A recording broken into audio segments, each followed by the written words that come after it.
I left the door open at the laundromat. I didn't prop the laundromat door because of the heat. I propped it because I hate the sound of keys pretending to be answers. The only 24-hour place in our neighborhood is a row of chrome mouths that judge without speaking. The change machine stares you down in green digits.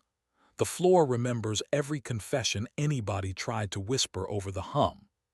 At 1:42 a.m., I came in with a basket I didn't need and quarters I'd counted 3 times because counting is a way of telling yourself you are not guessing.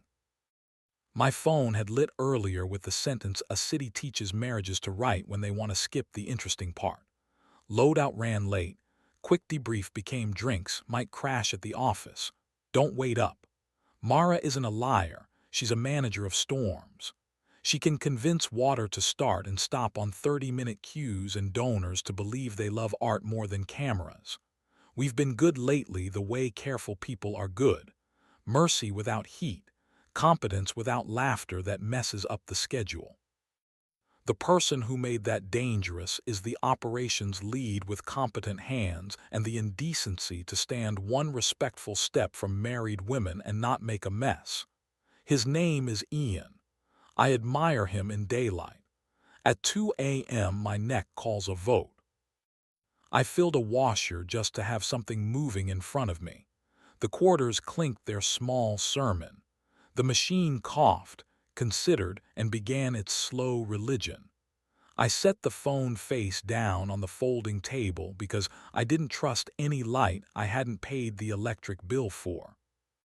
They came in at 2:03 with air still on their mouths from a lobby that likes to forgive people for trying. Mara first, hair pinned in the shape the day requires, eyes already tired of arrangements. Ian behind, sleeves shoved, tote with gaffer that posture rooms believe. He saw me first. Men who lift after midnight learn to scan. He lifted 2 fingers in a peaceable signal and waited at the threshold like the tile might testify later. "Is this where we're doing this?" Mara said. She smiled with the side of her mouth that refuses theater. "Because if so, I'm not separating colors." "No trials after 2, I said, "but accuracy is allowed." Ian looked at the floor, at the machines, at his hands. "Need me?" he asked her, not me. "I need you exactly there," she said, pointing to the mat with the word welcome, which felt like an irony the room deserved. "If I want you closer, I'll use the right nouns." He obeyed like a man who intends to keep being allowed near other people's decisions. "Say the thing," I told her. "In an elevator," she said, "because the universe is lazy and seems to love bad sets. 2 weeks ago, between floors and advice, quick, mint, rehearsal. He stepped back and said my name like a lock. I hated him a little for being who he needs to be." "Do you want me to hit him?" I asked. The change machine returned 4 quarters like a blessing that got lost. "I want you to choose me," she said. "Not rescue, appetite." The washer found its rhythm, water thumping clothes into humility. We stood in front of it like pilgrims. I put my hand at the back of her neck and let my thumb find the notch I keep for emergencies that ought to be pleasures. She closed her eyes and leaned into her own body like it was a country she had decided not to give away. I kissed her, not an apology or a vote, jurisdiction. She answered like a woman who had been a plan all day and needed to be a person for 4 minutes. We kept our clothes because laundromats prefer civil litigation to folklore. My hand slid to the top of her hip and stopped when elastic spoke up. She breathed my name in the key I get paid in. The washer leaned into its spin like it had a point of view. "Do you still want to hit him?" she asked, forehead against mine. "I want to thank him for stepping back," I said, "and I want to owe him nothing else." "That's a budget," she said. "I can live on that." We stood there with the hum forgiving our lack of poetry. She told me the truth I didn't earn and she didn't owe. The kiss had been curiosity dressed as courage. Stopping had been the only part she wanted to remember. Tonight's almost had felt like a door rehearsing her name. I told her about the week I drove past a motel, parked, stared at a key, and laughed $80 into my own pocket because the story I almost chose wouldn't look me in the face in the morning. We didn't litigate. We folded future. Ian cleared his throat in the polite key. "Loadin' at 9, he said from the mat. "The van wants 4 bodies and no speeches." He didn't look up because that's how he stayed deserving of the distance he kept. He left without letting the bell over the door have an opinion. We let the cycle finish because obedience has value.